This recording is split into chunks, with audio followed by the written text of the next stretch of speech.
welcome back to my channel, and if you're new here, then welcome. My name is Maddie, and today I'll be sharing my mid-month reading wrap-up for January. It's been a few months since I've did a mid-month reading wrap-up. That's because I haven't been reading a lot of books these past few months, but since so far in January I've read 7 books, I need to do a mid-month wrap-up because I don't like for these videos to be too long, and I also find that when I wrap up all the books that I've read in the month at the end of the month in one video, my connection to the first book I've read kind of weans off because it's been so long since I've read it, like a whole month. So I don't feel like I articulate my true feelings on the earlier books that I read in the month well, because I'm kind of a little more detached from those books now since I read them so long ago. So I think keeping up with mid-month wrap-ups would be ideal. And so I'm going to do that. If I read a lot of books in one month, I'm just going to do that. So I'm going to talk about the first 4 books that I read this month in January, the first 4 books that I have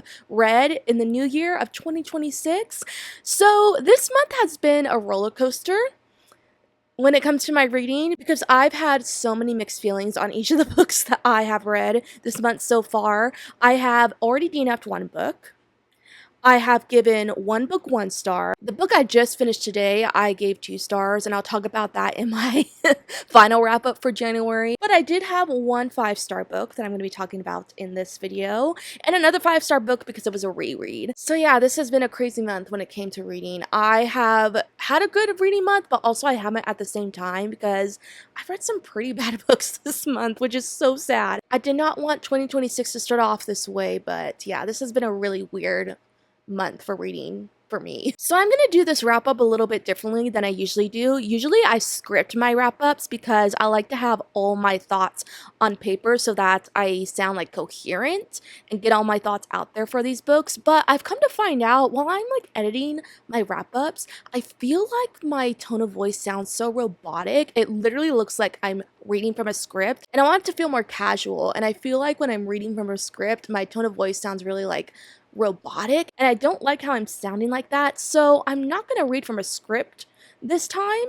I made some bullet points on my thoughts for these books, and I'm just going to like talk freely, so we'll see how that goes. Maybe that'll be better, maybe not, but I'm just experimenting with it right now. So let's go ahead and talk about the first 4 books that I read in January. So the first book that I tried to read in 2026 was my DNF. Yes, we really did not start off on a good start, because the first book I tried to read, I couldn't get through because I really wasn't liking it. And so I decided to DNF it, sadly. And that is We Who Will Die by Stacia Stark, my December book of the month book pick, and I DNF'd it. I started this, I want to say like 100 pages into it, so I gave it a pretty fair chance, but I was not liking how it was starting. The plot of this just felt all over the place. This one is a fantasy, and it takes place in like a Roman Empire setting, and there's vampires, and that's pretty much all I remember about it. I'm sorry.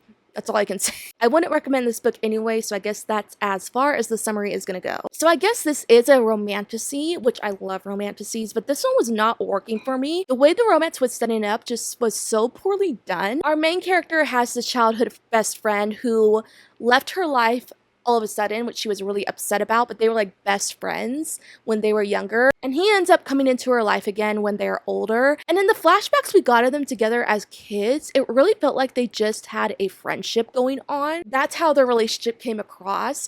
But there's this scene where the male love interest is berating our main character because he thinks she hooked up with this other guy that they grew up with, and he's like super pissed about it. But there was no romantic feelings between them when they were kids, so I don't understand why he was jealous.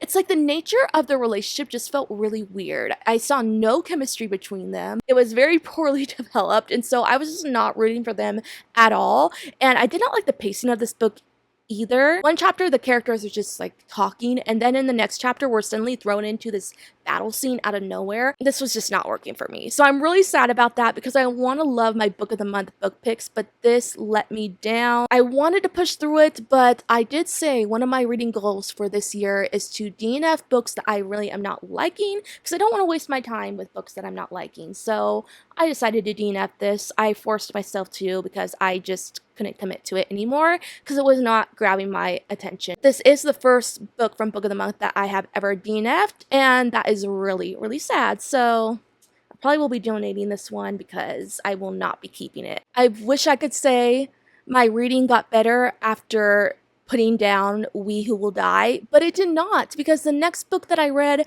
after I DNF'd that one was a 1-star. I hated this book so much, and I'm so sad that I picked up a book that I hated right after I DNF'd a book because I did get into a little bit of a slump after finishing this book.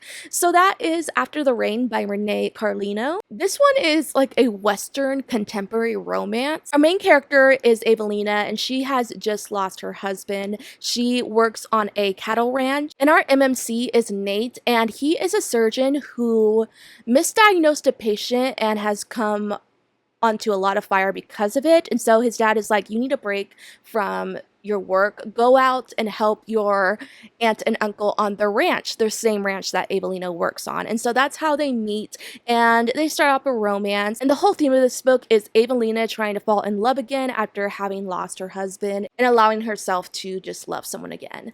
That sounded really cute. I do love that theme, but this book was a hot mess and it did not work for me. I was not feeling this romance, and the main reason why is because Evelina is not a very likable character.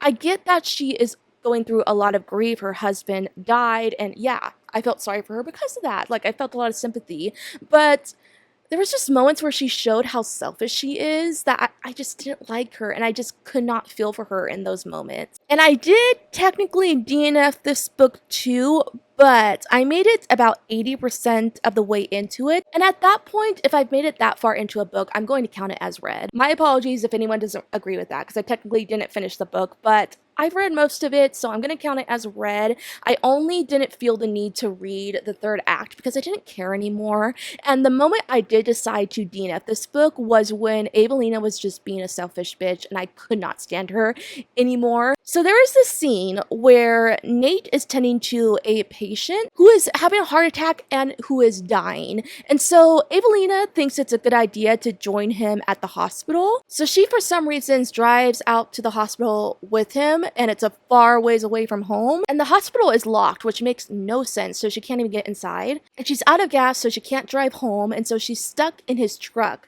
while he's operating on this patient. And she's pissed that he is not calling her and checking up on her when he's literally trying to save someone's life, so he doesn't have time to like tend to her right now.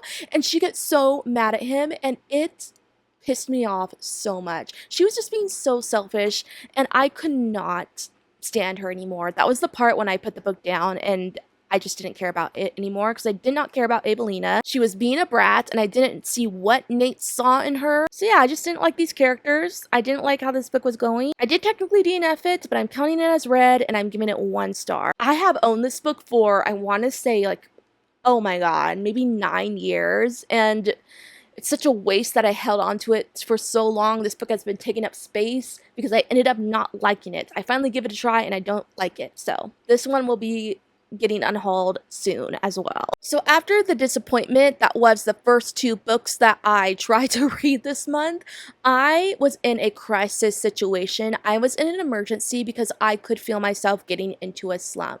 So when I get into a slump, the best medicine for that is to reread a favorite book. And so I decided to go off of my monthly TBR a bit and pick up a book that I've read before that I remember really loving. And I'm so glad I did that because that did really keep me in the groove of reading, because I hadn't read this book in years, so it was still kind of fresh to me. And I remember loving this book so much, and I loved it upon reread as well. And that one is Far From the Tree by Robin Benway. I first read this book in 2018, and it was definitely one of my favorite books I read that year, and that was the only other time I had read it. So it had been years since I read this one, and I had been dying to pick this one up again and give it a reread.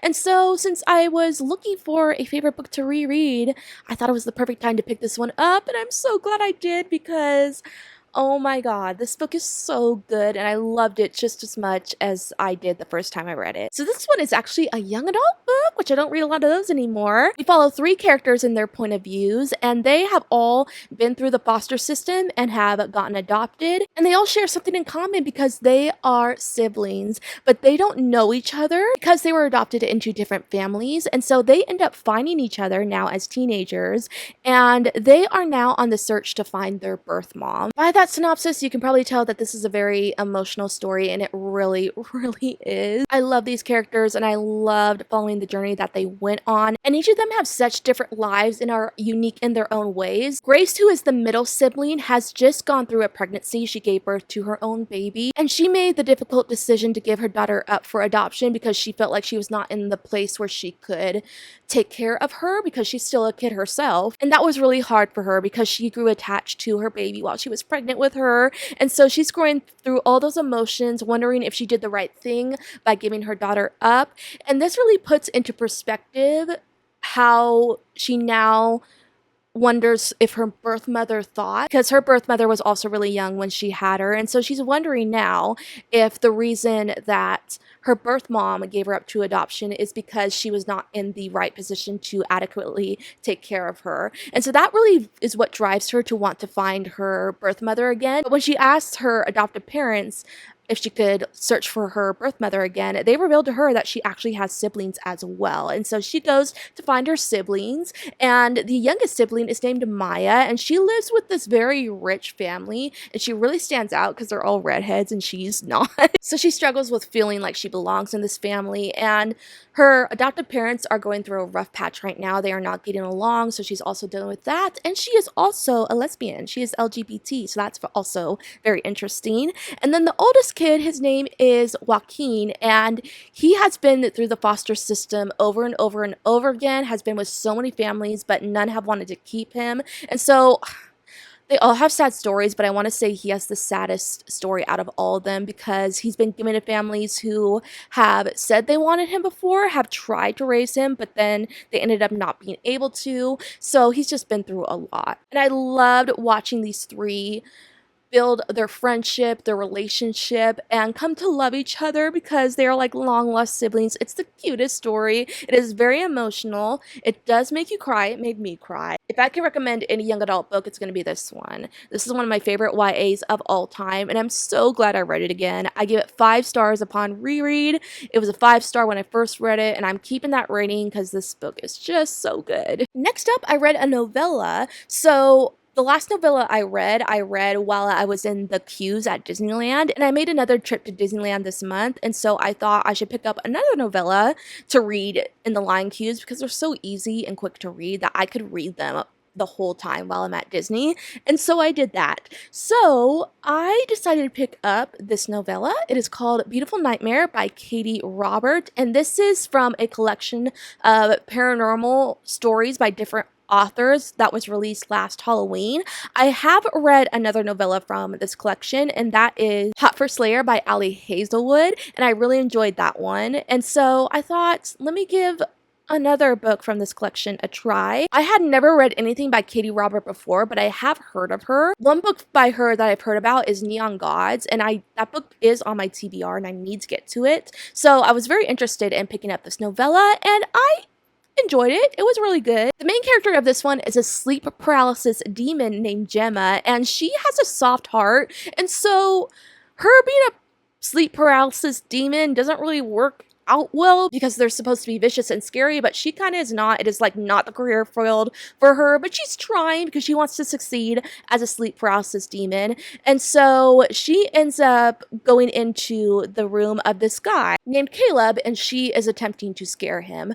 But that really backfires because Caleb is not actually scared of Gemma. He is actually turned on by her. And so Gemma eventually goes back to see him, and they start talking and getting to know each other more, and it's a little romance between them. I found the concept of this one to be really interesting and really funny. For one, I think reading about a sleep paralysis storyline sounds really interesting, and so I wanted to see what this novella took with that scenario, and I found it hilarious how Caleb was not even remotely scared of Gemma. He just found her to be so hot, and he was so turned on by her. It was a great premise, a great idea, and I did enjoy it. I gave this one 3 stars, which, I mean, for a novella, that's probably the best my rating is going to get, because I do find with novellas that they can be hard for me to get into because they are so short and I just need more. But I thought this one was cute. It was very spicy as well, and I just really liked it, and I would be very interested to pick up more books by this author. She's definitely on my radar now. So I have one more book that I'm going to be talking about in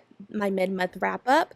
So I really did deviate from my TBR this month because this next book was not on my planned TBR for January. I am kind of okay with that though, because sometimes I come across books that I feel like I need to read right away, and I really wanted to read this book because there is a very popular TV adaptation based off of this series that I want to watch, but I want to read the books first, and so I wanted to pick up this book as soon as possible. And I actually wasn't sure if I was going to like this one for whatever reason, but I ended up absolutely loving it. I'll give you all like a few seconds before I show this book to guess what book I'm talking about based off of the very popular adaptation that is going around right now about guys playing hockey who have the hots for each other. I'll give you like 3 seconds.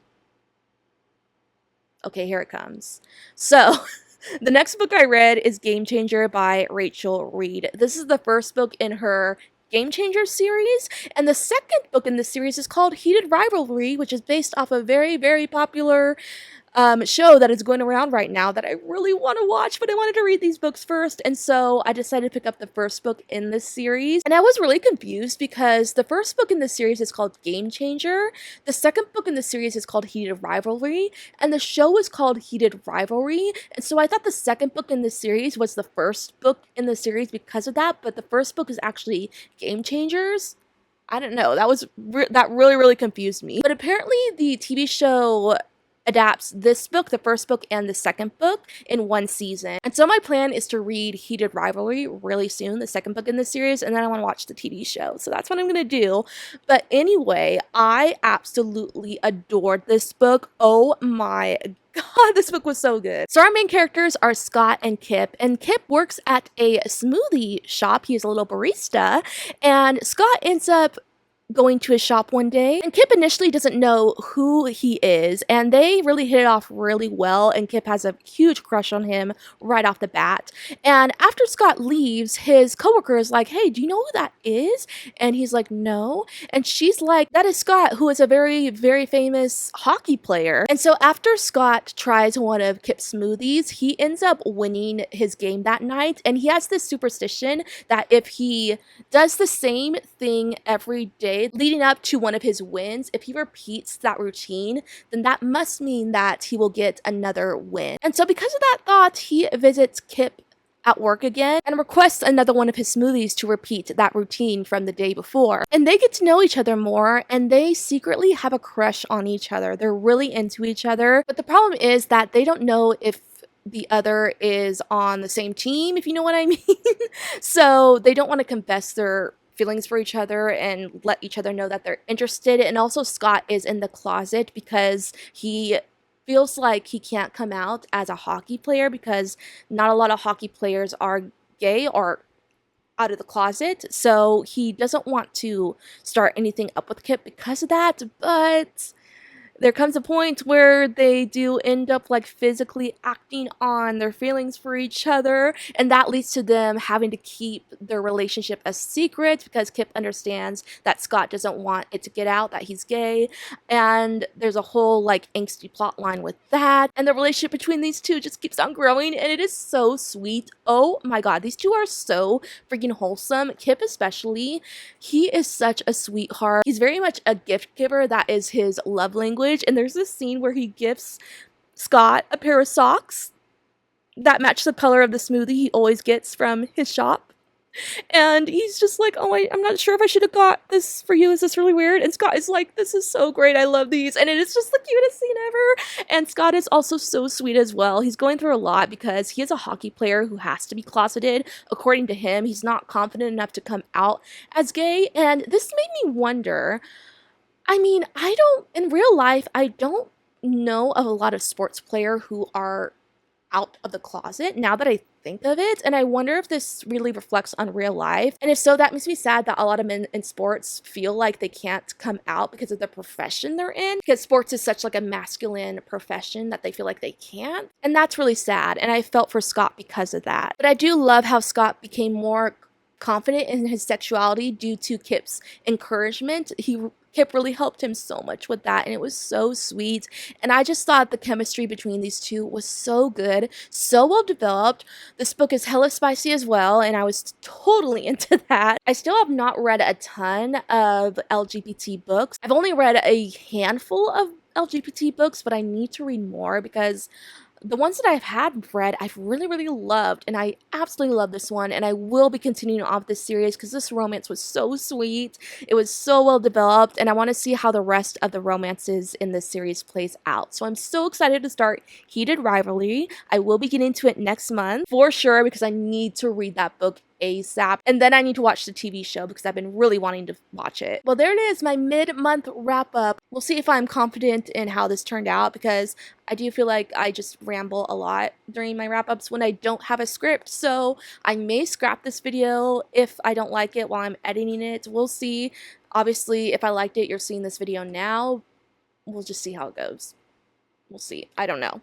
Do I feel confident? I'm not sure. I will be talking about the rest of the books that I have read in January in my second wrap up for this month. So if you're interested in that, look out for it. Also, if you are interested, follow me on social media. I do have a bookstagram / personal Instagram that I use. I will have that linked in the description box below if you want to follow it. And if you like this video, be sure to like, maybe comment, and maybe subscribe. I would really appreciate that. I talk a lot about books on this channel as well as music and my vinyl collection. And I guess that's it. So I'll be back with my next video on Sunday, and I won't miss it this time because I missed my last upload this past Sunday because my schedule just did not work out with filming a video. So that's not going to happen again. I will be back next Sunday, so hopefully I'll see you then.